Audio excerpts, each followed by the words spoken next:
Desa Sapen merupakan sebuah desa yang kaya akan sejarah dan budaya. Terletak di Kecamatan Mojolaban, Kabupaten Sukoharjo, desa ini memiliki pesona tersendiri yang patut kita eksplor. Nama Sapen sendiri memiliki sejarah yang panjang. Konon berasal dari sebuah batu besar bertanda telapak kaki sapi di Dukuh Sapen. Desa Sapen memiliki jumlah kakak sebanyak 1.687 kakak dan luas wilayah sekitar 232 hektar. Sebagian besar lahan di Desa Sapen digunakan untuk pertanian, yaitu sebesar 134,18 hektar. Padi menjadi komoditas utama dan masyarakat desa sebagian besar berprofesi sebagai petani. Suburnya tanah di sini menjadi berkah tersendiri bagi masyarakat. Selain sektor pertanian, Desa Sapen juga memiliki potensi besar dalam bidang sosial. Adanya organisasi seperti Karang Taruna dan PKK menunjukkan kepedulian masyarakat terhadap pembangunan desa. Selain potensi di bidang sosial, Desa Sapen juga memiliki potensi sumber daya yang dapat dimanfaatkan dalam pendapatan keuangan desa, yaitu penyewaan fasilitas desa seperti lapangan sepak bola untuk event olahraga tarkam, lapangan voli, serta gedung serbaguna desa untuk acara pernikahan maupun olahraga indoor seperti badminton. Kemudian yang kedua ada komoditas peternakan.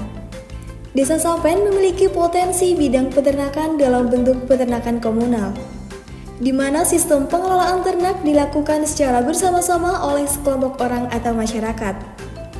Selain itu, sumber daya seperti lahan, pakan, dan tenaga kerja digabungkan untuk mencapai tujuan bersama, yaitu meningkatkan produksi ternak dan kesejahteraan peternak di Desa Sapen. Selain potensi yang masuk ke keuangan, Desa Sapen juga memiliki beberapa usaha lokal milik masyarakat. Kami dari tim KKN UNES Giat 10 Desa Sapen berhasil mewawancarai beberapa usaha milik masyarakat seperti usaha jamur yang dimiliki Bapak Agung di Dukuh Dongeng Desa Sapen.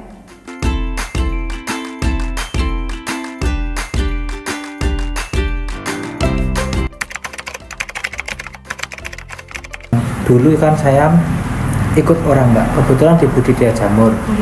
Habis itu saya juga minta izin sama orang yang saya ikutin itu. Awalnya itu saya cuman jual beli jamurnya aja. Akhirnya kan saya berkepikiran buat membuat deadlock ataupun bibit jamur yang saya suplai ke petani gitu. Untuk satu hari saya bisa produksi 5.000 deadlock per hari. Ya, ke petani-petani yang khususnya di wilayah Karanganyar. Saya buat deadlock dari tahun 2019, sekitar 5 tahun. Untuk harga deadlock jual satuan per deadlocknya itu 2.200. 6 hari kerja dari jam 8 sampai jam 4 sore. Kalau di saya cuma nyediain 2 jenis saja, yang satu jamur kuping, yang kedua cuma jamur tiram. Dari proses pengomposan sampai ke petani itu rata-rata 1 minggu. Di petani itu dari bibit ditaruh ke kumbung atau tempat budidaya nyampe tumbuh sekitar 2 bulanan. Itu baru bisa tumbuh jamurnya. Untuk pembudidayaan itu kendala banyak, seperti hama kan juga ada. Setiap tanaman pasti ada hamanya. Selain itu juga harus bisa mengikuti cuaca. Jadi seandainya ini panas, kita harus perlu air untuk penyiraman. Oh, ini kan musim penghujan, kita perlu udara buat mengatur kelembapan ataupun kadar air yang ada di jamur itu. Kalau di sini untuk saya hambatan-hambatan itu paling di bahan baku. Untuk kayu serbuknya, kayu gergaji sengonya itu. Kalau untuk saya sendiri, saya termasuk ke pasar tradisional. Karena kan untuk kebutuhan pasar tradisional itu lebih banyak dibanding untuk yang online. Per hari rata-rata saya 2 ton. 2 ton per hari. Untuk jamur kuping. Kalau jamur tiram saya paling di sekitar 50-an kilo, 30 sampai 50 kilo. Selain jamur, kami juga berhasil mewawancarai pemilik usaha batu bata tradisional, yaitu Ibu Lasmini di Duku Dongeng, Desa Sapen.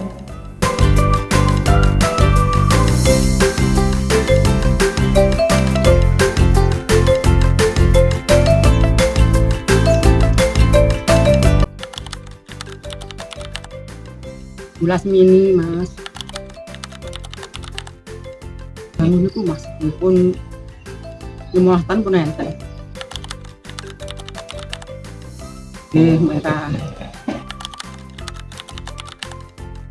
tanah dicangkul disukani kompos, kalih abu, itu suka digerajin itu. Nggih, 300 sak citakan iku nggih sok seminggu ping kalih nek kenakan udan-udan iki.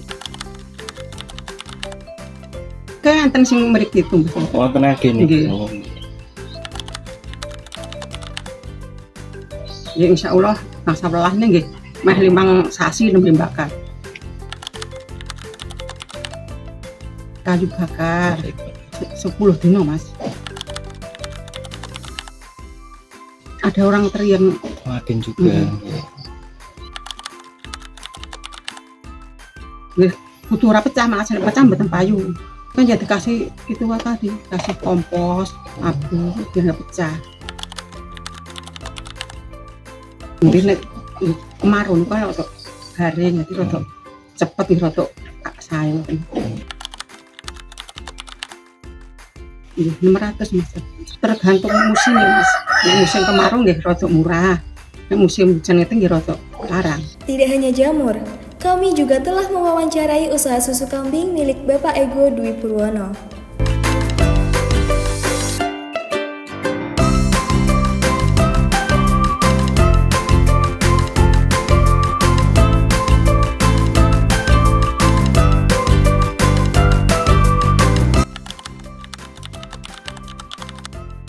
Bismillahirrahmanirrahim. Nama saya Ego Dwi Purwono. Saya dari Satiga Farm Sukoharjo. Motivasi saya memulai usaha ini itu dari zaman COVID gitu ya. WFH bisa nggak ya? Kan di rumah, kerja di rumah itu mau kerja seperti apa gitu kan? Akhirnya ketemulah ini budaya kambing perah. Itu pertama. Kemudian juga ya sedikit inilah membantu negara untuk berpartisipasi untuk kemandirian pangan, ketahanan pangan. Ya paling siang ya jam 5:30. Nah, diawali dengan pemberian konsentrat, kan. Terus kemudian kita lakukan pemerahan jam 6 sampai jam 6:30 itu pemerahan pagi. Kemudian perah sorenya, perah kedua kalinya itu kan sehari 2 kali ya. Sorenya itu di jam 4 sampai jam 4:30 itu. Sebelum merah itu kita membersihkan kantong susu dari si kambing itu kan biar steril gitu. Kemudian diperah, setelah diperah kita berikan antiseptik, tujuannya yang untuk pencegahan penyakit. Terus setelah diperah kita lakukan pasteurisasi dan direbus seperti itu. Terus kita bikin beberapa varian rasa. Kemudian kita simpan di dalam freezer. Kalau udah selesai di proses itu sesegera mungkin dimasukkan ke freezer. Karena ini kan tanpa pengawet ya, tanpa pengawet, jadi perlakuannya juga harus ini ekstra, dimasukkan dalam freezer. Dengan menjaga kelestarian alam dan mengembangkan potensi lokal, Desa Sapen telah membuktikan bahwa pembangunan yang berkelanjutan akan meningkatkan potensi usaha lokal desa. Semoga semangat kewirausahaan dan inovasi terus tumbuh subur di desa ini.